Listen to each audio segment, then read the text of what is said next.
Good afternoon students. जैसा कि मैंने आपको प्रीवियस वीडियो में बताया था कि कुछ टेक्निकल इश्यूज़ की वजह से वो वीडियो बीच में ही स्टॉप हो गई थी। उस वीडियो को मैं कंप्लीट नहीं कर पाया था, तो उसका बचा हुआ पार्ट मैं आपको इस वीडियो में प्रोवाइड करा रहा हूँ। उस वीडियो में हम एक न्यूमेरिकल सॉल्व कर रहे थे लास्ट में, और उस न्यूमेरिकल में आपको 3 कैलकुलेशन करनी थी। आपको क्लोजिंग स्टॉक कैलकुलेट करना था, नेशनल इनकम कैलकुलेट करना था, उसके बाद गवर्नमेंट फाइनल कंजम्पशन एक्सपेंडिचर का कैलकुलेट करना था।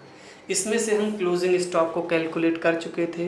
यहाँ पे मैं फिर आपको एक बार रिवाइज करा देता हूँ क्लोजिंग स्टॉक कैसे कैलकुलेट किया था। मैंने आपको वीडियो में बताया था कि कभी कभी एग्जामिनर या कभी कभी न्यूमेरिकल में कुछ कॉन्सेप्ट को अलग तरह से प्रेजेंट करके आपको कंफ्यूज करने की कोशिश की जाती है, लेकिन वो क्वेश्चन ठीक वैसे ही सॉल्व होगा जो मैंने आपको बहुत सिंपल स्टेप्स में 3 स्टेप्स में क्वेश्चन सॉल्व करने को बताया था। कैसे बदल कॉन्सेप्ट को चेंज कर देगा, कैसे कॉन्सेप्ट को उसके सब कॉन्सेप्ट में तोड़ के रख देगा, वो आपको मैं बता चुका हूँ।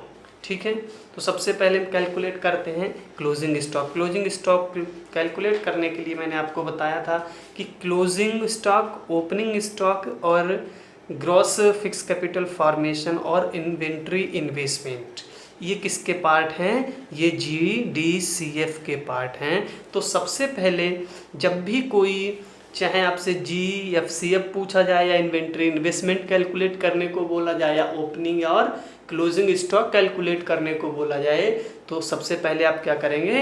GDCF का फार्मूला लिखेंगे और उसके बाद उसी फार्मूले से जो भी वैल्यू आपको कैलकुलेट करनी है वो आप इजीली कैलकुलेट कर सकते हैं। तो देखिए यहाँ पर मैंने GDCF का फार्मूला लिखा, उसके बाद फार्मूले के सब जो GDCF के जो सब पार्ट हैं वो दोनों लिख दिए। इसके बाद मैंने आपको बताया कि ग्रॉस फिक्स कैपिटल फॉर्मेशन को 2 पार्ट में तोड़ के लिखा जा सकता है, एक net fix capital formation plus depreciation, और इन्वेंट्री इन्वेस्टमेंट को मैंने बताया आपको ये चेंज इन स्टॉक होता है, और चेंज इन स्टॉक को आप क्लोजिंग माइनस ओपनिंग से कैलकुलेट करते हैं। तो इसी फार्मूले को हमने क्या किया और थोड़ा ईजी करके यहाँ लिख दिया।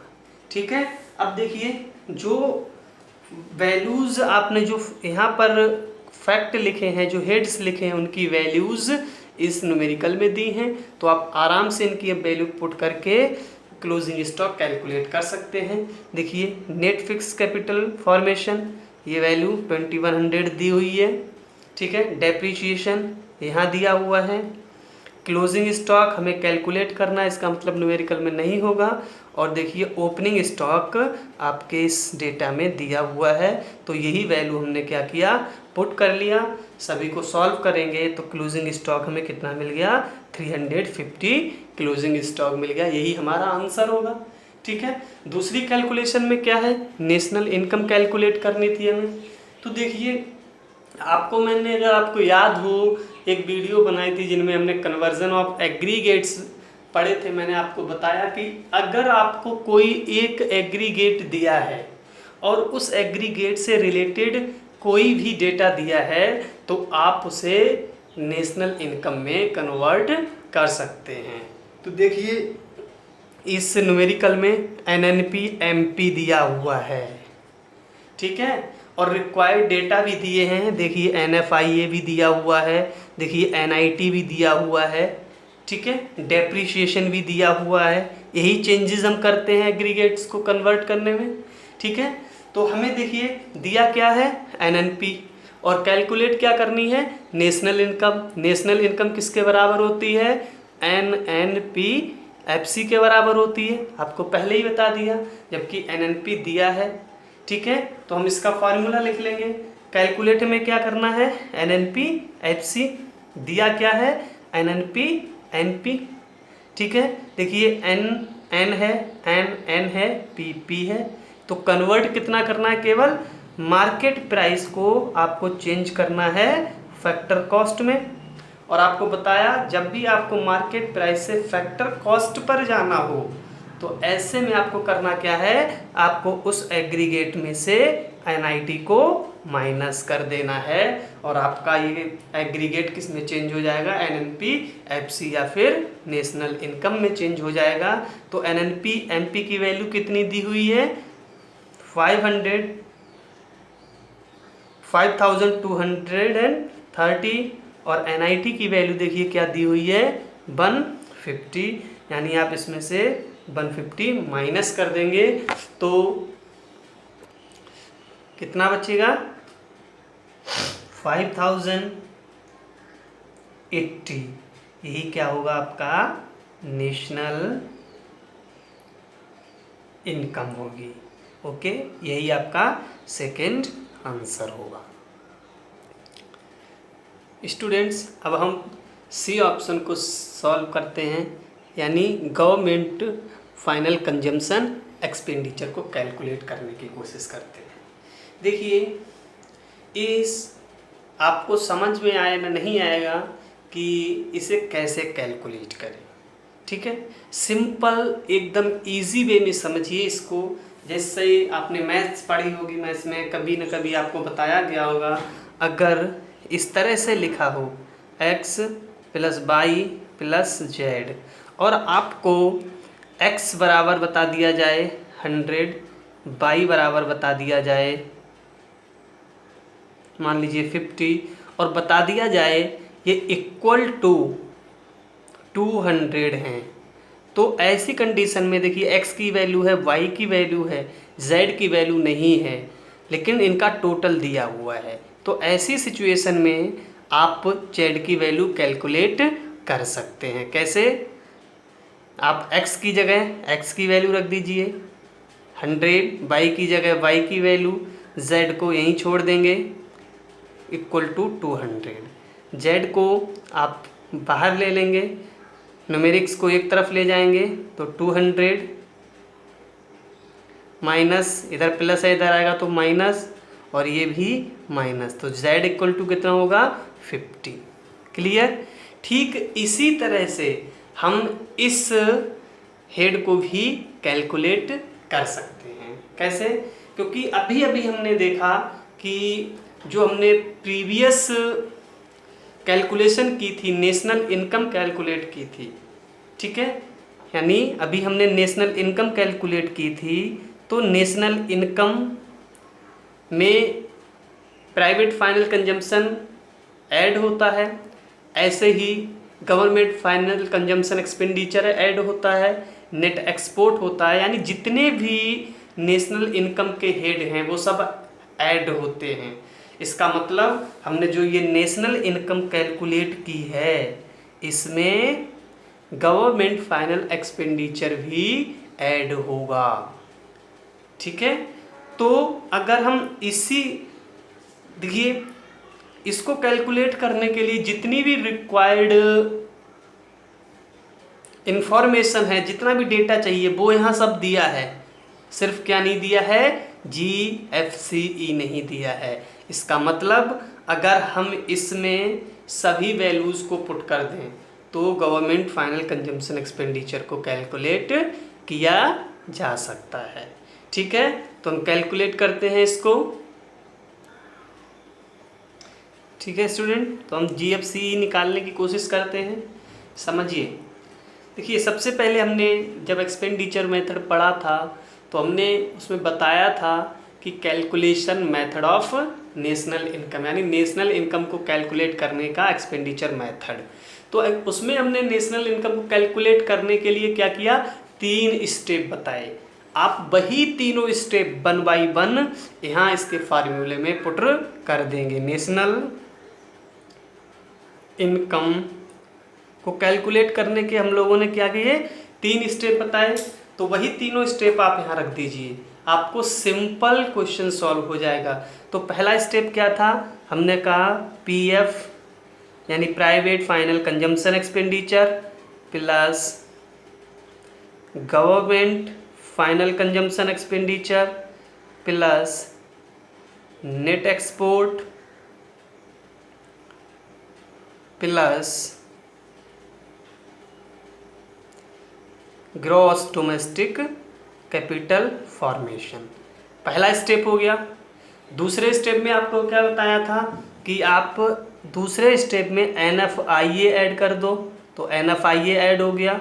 तीसरे स्टेप में आपको बताया था कि आप NIT और डेप्रिसिएशन को माइनस कर दो, तो माइनस NIT माइनस डेप्रिसिएशन। यही नेशनल इनकम का कंप्लीट फॉर्मूला हो गया। देखिए फर्स्ट स्टेप यहाँ तक, सेकंड स्टेप ये, थर्ड स्टेप ये, यही तीनों स्टेप फॉलो करके हमने नेशनल इनकम कैलकुलेट किया था ना, तो वही सेम फार्मूला हमने एक साथ रख दिया। ठीक है, अब देखिए जो वैल्यू यहाँ रखी हैं, यहाँ पर हमने लिखी हैं, उनकी सबका अमाउंट यहाँ दिया हुआ है, उस अमाउंट को आप इसमें पुट कर दीजिए। तो देखिए प्राइवेट फाइनल कंजम्पशन एक्सपेंडिचर कितना है 900। ठीक है, गवर्नमेंट फाइनल कंजम्पशन एक्सपेंडिचर हमें कैलकुलेट करना है, तो इसको ऐसे ही लिख देंगे, इसकी वैल्यू दी नहीं है। नेट एक्सपोर्ट कितना दिया हुआ है 700। ठीक है, plus gross domestic capital formation कितना दिया हुआ है 2800। ठीक है, इसके बाद NFIA की वैल्यू कितनी दी हुई है +40। ठीक है, माइनस NIT कितना है -150। ठीक है, और डेप्रीशिएशन की वैल्यू -550। ठीक है, ठीक है स्टूडेंट्स, तो ये सारी वैल्यूज़ अब किसके बराबर होगी नेशनल इनकम के बराबर होगी। ठीक है, और अभी हमने देखिए बी ऑप्शन में नेशनल इनकम कैलकुलेट किया, तो जो ये नेशनल इनकम वैल्यू हमने कैलकुलेट की वो वैल्यू इन सब के टोटल के बराबर होगी। ठीक है, तो वो वैल्यू हमने कितनी कैलकुलेट की थी, देखिए 5080। ठीक है, ये नेशनल इनकम ने कितना कैलकुलेट किया 5080। तो ये 5080 जो है वो किसके बराबर होगा इन सभी के टोटल के बराबर होगा। ठीक है, तो हमें टोटल मिल गया 5080। यहाँ ये वैल्यूज़ हमें न्यूमेरिकल में दी हैं, केवल नहीं दी है तो वो वैल्यू कौन सी नहीं दी है गवर्नमेंट फाइनल कंजम्पशन एक्सपेंडिचर, यही हमें कैलकुलेट करना है। तो देखिए अभी मैंने जो आपको एग्जांपल दिया था x + y + z = 200, वही सेम यहाँ पुट करना है। देखिए सारी वैल्यूज़ दी हुई हैं, नेशनल इनकम भी दिया है, बाकी सब कंपोनेंट भी दिए हैं, जो नहीं दिया है वो गवर्नमेंट फाइनल कंजम्पशन एक्सपेंडिचर। तो हम इसे यहाँ पर इजीली अब कैलकुलेट कर सकते हैं। कैसे, न्यूमेरिक्स को एक तरफ कर लीजिए और जो वैल्यू कैलकुलेट करनी है उसे एक तरफ। तो देखिए 5080 न्यूमेरिक्स इधर लाएंगे तो यहाँ प्लस है, इधर आएगा तो -900। ठीक है, यहाँ इसको यहीं छोड़ेंगे, 700 को इधर लाएंगे तो ये भी माइनस आ जाएगा। ठीक है, यहाँ +2800 इधर आएगा तो ये भी माइनस हो जाएगा, +40 इधर आएगा तो ये भी माइनस हो जाएगा, ये -150 इधर आएगा तो प्लस हो जाएगा, और इधर -550 तो इधर आने पर ये भी प्लस हो जाएगा, और बचेगा इक्वल टू क्या गवर्नमेंट फाइनल कंजम्पशन एक्सपेंडिचर। ठीक है, इनको सॉल्व कर लीजिए। ठीक है, तो पहले प्लस प्लस एक तरफ और माइनस एक तरफ जोड़ लीजिए, तो ये 5080 और ये कितना हो जाएगा 607, यानी 5780 माइनस 35, 44 एंड 40, यानी 4440 clear is equal to GFCE। Clear. अब इसे सॉल्व कर देंगे तो आएगा GFCE is equal to 0, 4, 3 and 1। यही आपका करेक्ट आंसर होगा। ठीक है, देखिए इस न्यूमेरिकल में 3 सॉल्यूशन पूछे थे, closing stock, national income and government final consumption expenditure. यहाँ पर हमने क्लोजिंग स्टॉक कैलकुलेट कर लिया, 350 आया। यहाँ पर हमने नेशनल इनकम कैलकुलेट कर ली, 5080 आया। और यहाँ पर हमने government final consumption expenditure calculate कर लिया, 1340 आया।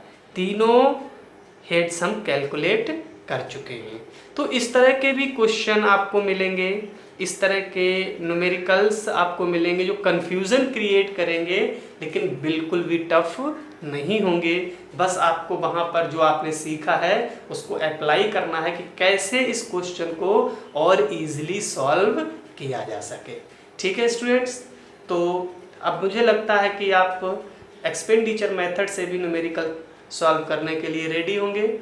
मैं आपको इस वीडियो के बाद तुरंत ही कुछ न्यूमेरिकल्स भेजूंगा, आप उन न्यूमेरिकल्स को सॉल्व कीजिए। अगर सॉल्व करने में कहीं कोई प्रॉब्लम आ रही है तो आप उस प्रॉब्लम को मुझसे शेयर कीजिए, मैं आपकी प्रॉब्लम को सॉल्व करूंगा। और आगे नेक्स्ट वीडियो में इस फर्स्ट यूनिट से कुछ छूटा हुआ है, कुछ चीज़ें, छोटे छोटे कॉन्सेप्ट और रह गए हैं, उन्हें भी हम डिस्कस करेंगे।